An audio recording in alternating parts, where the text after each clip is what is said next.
155 bagi 4 berapa? Sekitar 10 tahun, lebih 11 tahun. 155 bagi 4.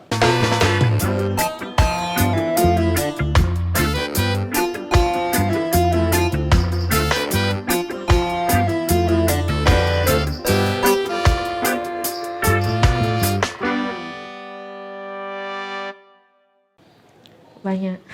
12 sampai 13. 155, 38. 38 bagi 4? 155 Iya. Berarti 38 tahun BC. Panjang sih. Itu Umurku lah masih 23, 38 ya Allah. 15 tahun sebelum aku lahir. Dari dulu emang setahun 4 atau memang ini baru program? Maksudnya kan sekarang udah banyak orang ya. Dulu kan sedikit kan Mas Yan. Tapi seharusnya bisa lebih lama lagi seharusnya ya. Awalnya Maksudnya berdirinya BEC ini. Kalau Iya. kita ukur dari angkatan loh ya. bisa. Kalau angkatan kan setahun 4, itu pun kondisi sekarang yang memang udah banyak SDM gitu kan. Iya benar. Katakan untuk awal-awal merintis kan nggak mungkin langsung 4 kan, paling ya cuma 1, 2. Berarti bisa lebih dari 38 tahun Bisa. berdirinya. Bisa dong.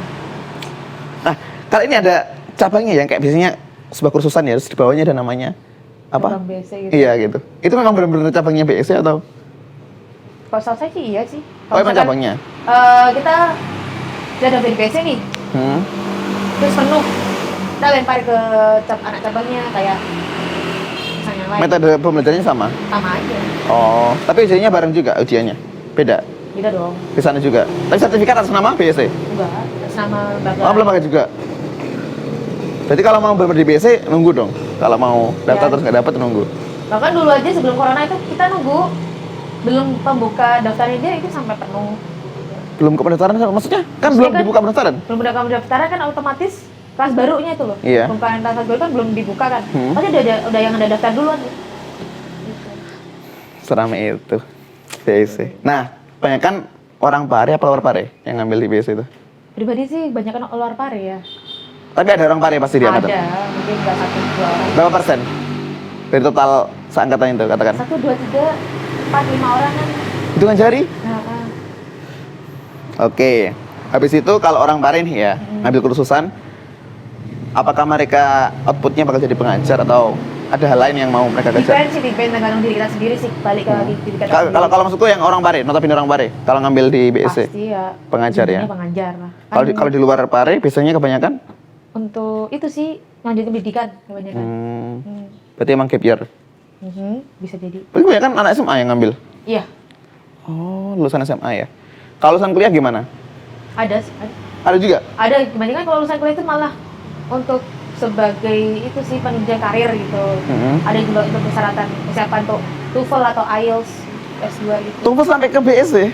Ada gitu. Kan kita nyari basicnya kan ya. Iya sih, maksudnya kan kalau kan kita kan milenial kayak instan kan. Katakan kemarin belajar TOEFL cuma 3 minggu. 2 minggu. 3 minggu doang. Maksudnya ya bener-bener fokus belajar ini kan, latihan-latihan soal gitu-gitu kan. Akhirnya yang nunjangnya kayak speaking apa listening dan sebagainya. Gitu. Oh, ada juga yang ngambil di BEC gara-gara TOEFL ya. Baru tahu. Ada. Tapi ada ya orang Pare maksudnya yang ngambil di sana, pasti pengajar ya. Ada. Bahkan ada yang sebarang saya sih. Sekarang ngajar, ya orang Pali juga, nggak saya juga ada tiga orang. Saya teman sama Ngajar semua? udah Di BEC semua? Di BEC sama juga. Sampai sekarang? Iya. Angkatan juga. Tapi nggak banyak ya orang yang habis di BEC ngajar lagi di BEC nggak banyak ya? Banyak. Tapi ada nggak BEC ngambil SDM dari luar BEC? Ambil apa? SDM, maksudnya lulusan mana diambil buat jadi pengajar di BEC? No. BEC semua? BEC semua. Oke. Berarti udah jalan ngajar berapa? Kalau tadi kan ngambil bahasa Inggris kan 2 tahun. Jalan ngajar udah setahunan. Kalau aja udah setahun sih, alhamdulillah udah setahun. Worth it? Alhamdulillah. Cukup itu sih, kayak kualitas bagi saya sih ya, bagi saya sendiri itu kayak kualitas sendiri itu bisa menaik lah. Apalagi nggak hanya mereka yang belajar loh, aku juga belajar gitu. Bagaimana cara menyikapi situasi yang seperti ini. Mungkin ada anak yang tiba-tiba pengen pisan karena nggak kuat dengan pelajaran, terus gimana nih cara mengatasinya. Kan itu kan juga sebuah, saya juga belajar juga loh, menghadapi beberapa macam budaya, karakter juga anak-anak kan juga gitu. Lagi habis masih SMA lah ya, masih banget. anak muda banget ya. Labil banget lah ya, kebanyakan kan masih gitu. Ada sih kayak, apa ya, saya merasa, ya Allah, kok dengan umur saya segini banyak ya, kalau pandangan yang harus saya lalui gitu loh, yang harus aku jalani gitu.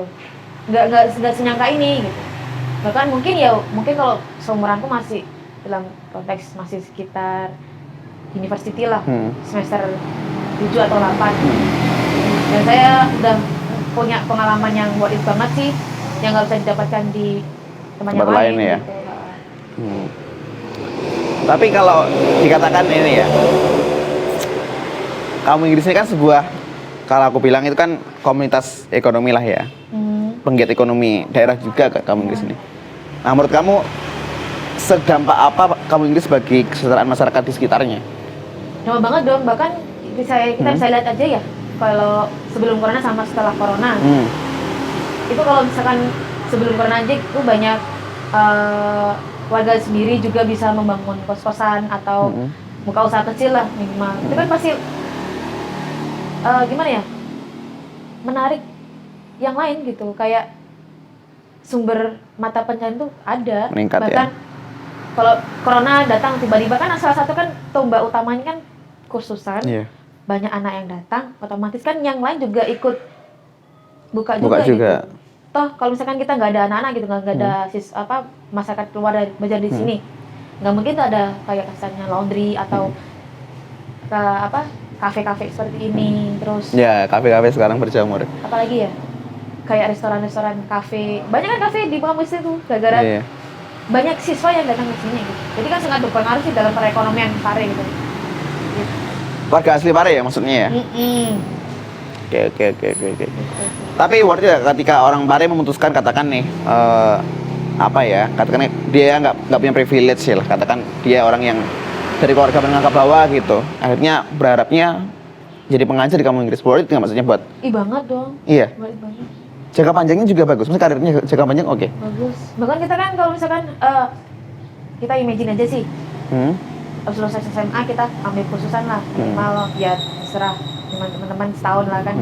Kan kita dapat pengajar ya, akhirnya kita kan bisa ngajar di tempat kursusan yang lain. Kita kan bisa dapat salary, abis itu kita bisa melanjutkan pendidikan juga sambil ngajar juga. Sambil ngajar juga, benar juga. Kalau bilang worth it bagus banget sih. Bahkan saya berharap ayolah orang Pare, kenapa sih belajar jauh-jauh banget gitu. Orang Pare. Di sini aja juga kita juga ada diamond loh di sini, ada sesuatu yang berharga loh di sini. Kenapa sih cari yang lain gitu loh? Di sini juga banyak loh. Bahkan kalau misalkan aku pengen dapat relasi lah, di sini juga banyak relasi juga kah? Di sini juga banyak. Bahkan kita sebut Indonesia kecil aja di Pare ada. Dari mana aja juga ada, Aceh juga ada, Jawa Barat. Iya benar sih. Kayak aku akhirnya membandingkan ini ya. Kalau aku di Malang kan kita kuliah kan biasanya ada sertifikasi TOEFL kan, harus punya TOEFL kan sebelum lulus. Teman-teman itu ngambil kursusan di situ di IF lah, apalagi kan IF kan. Nah, kalau aku ngebandingin masalah harga lah ya, aku nggak tahu kualitasnya ya, tapi masalah harga tuh jauh banget loh antara di IF mungkin waktu di Malang ya. Nggak tahu kalau di berapa, cuma kalau di Malang sama rata-rata average di kampung Inggris rata-ratanya harganya jauh sekali dan sangat-sangat mahal kalau kataku ya di FD Malang itu akhirnya. Aku mikirnya kenapa nggak di Pare aja teman-teman. Mungkin itu nggak ada waktu ya kan teman-teman, kan sambil kuliah sambil belajar gitu. Kalau di Pare kan memang harus ke sini kan, kita nggak bisa. Harus. Nah ini mungkin kemarin teman-teman yang kuliah online ini mungkin diuntungkan ya, mereka kan online ya, terus bisa sambil belajar di kampung Inggris mungkin kayak gitu ya. Nah sekarang mungkin teman-teman ada yang masih online kuliah kan, mumpung masih belum pergantian semester kan, masih bulan November nih. Teman-teman kan pergantian semester kan kalau nggak Januari, Februari lah ya, UB sama UM itu kalau nggak salah bulan-bulan Januari Februari itu berpergantian. Nah itu teman mungkin bisa ke kampung Inggris kan, visit lah kita di sini, upgrade skill teman-teman. Karena nggak dipungkiri lah di dunia pekerjaan itu pasti bahasa itu sangat-sangat dibutuhkan kan, apalagi sekarang bahasa Inggris itu ya kita katakan bahasa Indonesia lah. Kalau mau teman-teman masuk ke international company kan pasti harus punya basic bahasa Inggris yang bagus kan. Benar. Sekarang banyak yang interview pakai bahasa Inggris gitu. Teman-teman kagak bahasa Inggris, auto wawancara aja udah nggak lulus kan gitu. Ayolah kamu Inggris visit ya, via gitu ya. Nanti kalau teman ke BC ada Vio gitu. Masuk. Boleh. Gitu. Nah, pertanyaan terakhir yo. Mengenai ini yo. Aku tuh penasaran sama teman-teman kalau udah jadi pengajar yang luar Jawa ya, luar Jawa. Ini mungkin di circlemu aja. Kalau di skillmu, pengajar yang luar Jawa, apakah mereka stay di Pare lama apa enggak? Iya, Emang bakal stay di Pare lama? sih pada lama. Ada kan mungkin gara-gara pengen ngajar di basic sambil cari pengalaman kerja ya. Ada sih teman saya itu dari Aceh, pengen pengalaman ngajar di sini lah. Juga stay lama di sini karena dia kan mau juga ngajarin S2 di luar negeri. Terus salah satu syaratnya tuh kan pernah mengajar di sini juga. Syarat kuliah pernah mengajar? Iya. Nah itu, makanya dia yang nggak mau ya harus stay di sini lama dong. Aku baru tahu loh ada S2, awan anak ekonomi ya, S2 aku yang nggak ada sih kalau harus mengajar. Mungkin ambil apa dia? Pendidikan mungkin. Oh iya jelas pendidikan ya mungkin ya kayak gitu. Berarti kalau BDP kan harus ada pengabdiannya kan? Oh, berarti stay lama. Dan itu pengaruh nggak maksudmu teman-teman ketika katakan orang Pare itu merasa tersaingi nggak sih sama teman-teman luar daerah yang belajar di sini dan mengajar di sini? Merasa tersaingi nggak? Atau memang ya welcome aja sih? Itu lebih ke welcome sih kalau misalnya tersaingi kalau dalam proses belajar, ya ada kayak sebagai support system lah. Mereka bisa, masa aku enggak sih gitu. Oh, apalagi dalam belajarnya ya? Anak dari luar daerah kita lah, kadang-kadang kita juga merasa insecure gitu loh. Mereka aja punya fasilitas pendidikan untuk bahasa Inggris tuh banyak loh daripada di sini gitu. Jadi kalau masih ada lah rasa insecure gitu dari kita. Gitu. Tapi nggak masalah ya, maksudnya mereka sebagai pengajar di sini, kita sebagai orang asli sini nggak masalah kan buat mereka datang ke sini. Nggak ada ini ya, apa katanya? Over supply pendidik nggak ada ya ceritanya. Katakan udah banyak belajar menjadi pendidik, ternyata resapan buat jadi pengajar kurang banyak nih. Terjadi nggak di kamu Inggris? Maksudnya lulusan teman-teman yang mau jadi pengajar sama tempat kursusan itu nggak sebanding, udah terlalu banyak mengajar, akhirnya nggak terserap buat pengajar tuh, ada nggak kasus kayak gitu? Kalau saya dengan kasus itu belum pernah dengar sih ya. Mungkin kalau dalam beberapa lain ada yang pernah dengar, tapi kalau masalah pribadi sih, pengalaman pribadi belum ada. Saya belum menemui malah. Belum dikatakan belum ada, nggak ada, tapi saya sendiri belum menemui. Berarti bisa katakan peluang buat mengajar cukup besar sekarang, sangat besar ya. Apalagi kan kita udah nggak seketat dulu ada PPKM apa kan. Oh iya sih, offline juga udah buka, online pun juga akhirnya dipaksa untuk ada yang kemarin, sekarang pun juga tetap jalan kan, akhirnya banyak juga. Gitu. Oke, siap. Yo, thank you banget ya udah bersamai pagi ini. Kira teman-teman nanti kalau teman-teman mungkin, mungkin udah nggak ini ya, nggak apa, udah terbiasa lah sama view ini. Sebelumnya kita konten kita konten nongki sebelumnya di sini sama Buyung ya. Nah teman-teman kalau mau lihat videonya sama Buyung ada di video di atas ini.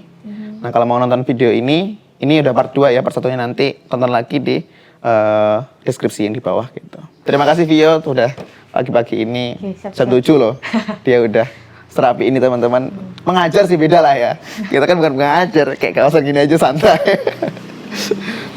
Ya, terima kasih buat like-nya, jangan lupa, kemudian subscribe dan juga share ke teman-temanmu jika video ini dirasa bermanfaat. Oh ya, komen jangan lupa ya, mau apa aja di kamu Inggris. Atau teman-teman mungkin kamu Inggris lagi bingung mau cari makan, silakan di komen, nanti kita cari infonya.